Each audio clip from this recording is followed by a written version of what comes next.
Hello everyone, welcome to Crazy ji की trick. Mahashivratri की आपको बहुत बहुत शुभकामनाएं।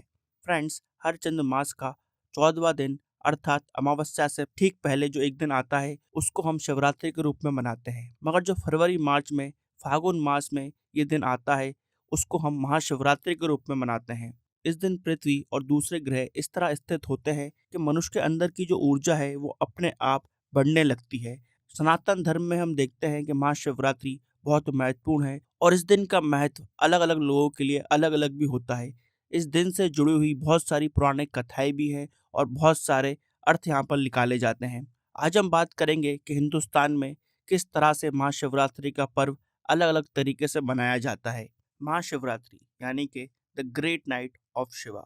इस दिन भगवान शिव और माता पार्वती की शादी हुई थी। भगवान शिव जी की पहली शादी माँ शक्ति सती जी से हुई थी।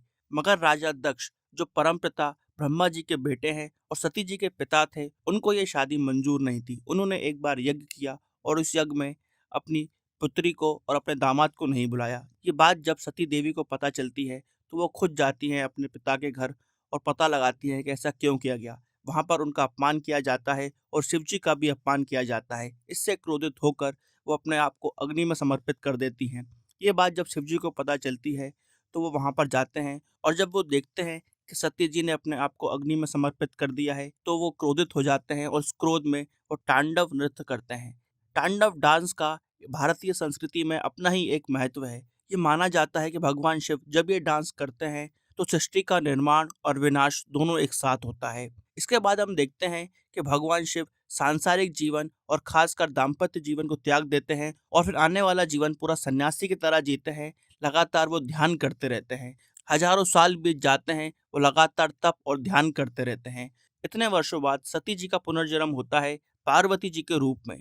वो हिमालय के राजा हिमावत के यहाँ पैदा होती हैं और फिर वो पार्वती जी के रूप में आराधना करती हैं और यहाँ पर घोर तप करती हैं। उनकी तपस्या को देखकर और प्रसन्न होकर परमपिता ब्रह्मा जी उनको वरदान देते हैं कि उनकी जो इच्छा है कि शिव जी से उनकी शादी हो, वो इच्छा उनकी पूरी होगी।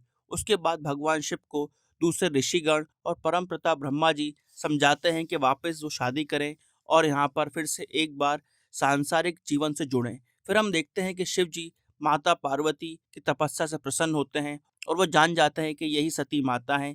उसके बाद वो उनसे विवाह करते हैं और इसी दिन को हम महाशिवरात्रि के रूप में मनाते हैं। यहाँ पर ये माना जाता है कि जिस तरीके से भगवान शिव ने संसार को त्याग दिया था, सांसारिक जीवन को त्याग दिया था, पार्वती जी के आने से उनकी लाइफ में बैलेंस आता है और यहाँ पर भगवान शिव को और ये जो बैलेंस है, नियंत्रण है, संतुलन है, ये सबके जीवन में इम्पोर्टेंट है। इसलिए फ्रेंड्स, महाशिवरात्रि दाम्पत्य जीवन के लिए और इंडिया में पति पत्नी के लिए बहुत महत्वपूर्ण त्यौहार हो जाता है। इसके अलावा हम देखते हैं कि महाशिवरात्रि का महत्व उन लोगों के लिए और भी अधिक है जिन्होंने इस सांसारिक जीवन को त्याग दिया है और वो सन्यासी जीवन को अपना चुके हैं। इस दिन यह माना जाता है कि महाशिवरात्रि वही दिन है जिस दिन भगवान शिव इतना तप कर लेते हैं कि वो कैलाश पर्वत के साथ एकात्मित हो जाते हैं।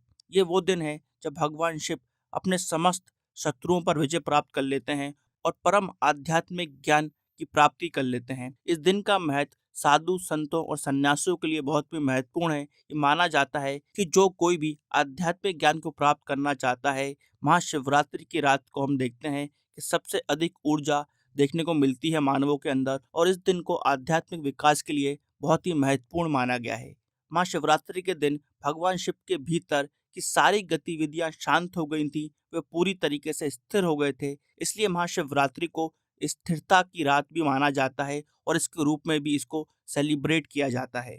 यही कारण है कि भगवान शिव को आदि योगी यानी कि सबसे पहले योगी के रूप में देखा जाता है। भगवान शिव शून्यता के भी प्रतीक हैं। शून्यता का यहाँ पर ये मतलब है कि संसार की हर चीज, सृष्टि की हर चीज कहाँ से उत्पन्न हुई है ये किसी को नहीं पता। तो ये माना जाता है कि हर चीज शून्यता से उत्पन्न हुई है और वापस हर चीज शून्यता में चली जाएगी। आप सृष्टि में अगर देखेंगे तो आपको हर जगह अंधकार देखने को मिलेगा। आपको लगेगा हर जगह डार्कनेस है। ये डार्कनेस में ही हम देखते हैं कि शिव जी समाये हुए हैं। हर जगह आपको शिव जी दिखेंगे। वो सर्वत्र हैं और सर्वव्यापी हैं। इसलिए शिव जी को शून्यता का प्रतीक भी माना जाता है। तो यहाँ पर हमने शिवरात्रि के दिन के अलग अलग महत्वों को डिस्कस किया। इसके अलावा हम देखते हैं कि भारत के हर राज्य में अपने ही तरीके से शिवरात्रि मनाई जाती है। आइए उन पर भी एक नज़र डाल लेते हैं। आंध्र प्रदेश में श्री कलाहस्ती टेम्पल और श्री शैलम मल्लिका अर्जुन मंदिर में शिवरात्रि के पर्व को मनाया जाता है। आसाम में उमानंद मंदिर, जो कि ब्रह्मपुत्र नदी के बीचों बीच है, वहाँ पर हम देखते हैं कि महाशिवरात्रि के पर्व को मनाया जाता है। इसके अलावा शिवसागर, जो अहोम साम्राज्य की राजधानी रही थी, वहाँ पर भी हम देखते हैं कि शिवरात्रि के पर्व को मनाया जाता है। हिमाचल प्रदेश की बात करें तो वहाँ पर भूतनाथ टेम्पल, जो हिमाचल प्रदेश के मंडी में है, वहाँ पर हम देखते हैं कि राज परिवार समस्त लोगों के साथ मिलकर इस पर्व को हर्षोल्लास के साथ मनाता है। जम्मू एंड कश्मीर में शिवरात्रि का अलग ही महत्व है। यहाँ पर इस पर्व को 3 हफ्ते यानी कि 21 दिन तक मनाया जाता है। क्योंकि पार्वती जी को हिमालय की पुत्री कहा जाता है, इसलिए हम देखते हैं कि कश्मीरी पंडितों के बीच इस पर्व को हर्षोल्लास के साथ मनाया जाता है। इसको वहाँ की आम भाषा में हुर उगदो कहा जाता है और शिवरात्रि की रात को हैरत कहा जाता है। कश्मीर में हम देखते हैं वटुक देव, जिनको हम वटुक भैरव के नाम से भी जानते हैं, उनकी पूजन की जाती है क्योंकि उनको शिव जी का द्वारपाल माना जाता है। कर्नाटका में लिंगायट्स के लिए शिवरात्रि का बहुत महत्व है। वो इस दिन शिवलिंग की पूजा करते हैं और महिलाएं अपने गले में रुद्राक्ष को धारण करती हैं। कर्नाटका में बहुत ही प्रसिद्ध मेला श्री सिद्धलिंग अप्पा मेला लगाया जाता है इस दिन को सेलिब्रेट करने के लिए। मध्य प्रदेश में खजुराहो के सागर टैंक में लोग डुबकी लगाते हैं और पवित्र स्नान करते हैं। इसके अलावा मटगेश्वर मंदिर, महाकालेश्वर मंदिर और ओमकालेश्वर मंदिर में श्रद्धालु भारी संख्या में यहाँ पर आते हैं और यहाँ पर मेला लगता है और हर्षोल्लास के साथ इस पर्व को मनाया जाता है। उड़ीसा में लिंगराज मंदिर और हटकेश्वर मंदिर शिवरात्रि पर्व के केंद्र माने जाते हैं। उसके अलावा हम देखते हैं कि लोकनाथ टेम्पल, जो पुरी में है, वहाँ पर भी शिवरात्रि को मनाया जाता है। पश्चिम बंगाल की अगर बात करें तो वहाँ पर शिवरात्रि के दिन 4 पहर के लिए 4 गंगा नदी से लाई हुई मिट्टी के शिवलिंग बनाए जाते हैं और हर पहर के अनुसार शिवलिंग की पूजन की जाती है, अभिषेक किया जाता है। कलकत्ता से 57 किलोमीटर दूर तारकेश्वर में हम देखते हैं कि महाशिवरात्रि को मनाया जाता है। इंडिया के अलावा मॉरिशस में, नेपाल के पशुपतिनाथ मंदिर में और दुनिया भर में जहाँ कहीं भी भारतीय मूल के लोग रहते हैं और जो भी सनातन धर्म का पालन करते हैं, उन सब के लिए महाशिवरात्रि का पर्व बहुत ही महत्वपूर्ण होता है और वो सब इस पर्व को अपनी श्रद्धा अनुसार सेलिब्रेट करते हैं। तो यहाँ पर हमने महाशिवरात्रि के पर्व से जुड़ी हुई महत्वपूर्ण बातों को डिस्कस किया और ये देखा कि ये पर्व भारत के सबसे महत्वपूर्ण पर्वों में से एक है। आई होप आपको ये वीडियो इन्फॉर्मेटिव लगा होगा। ऐसे और वीडियो देखने के लिए इस वीडियो को लाइक करें, शेयर करें और हमारे चैनल को सब्सक्राइब करें। Till then friends, bye bye and take care.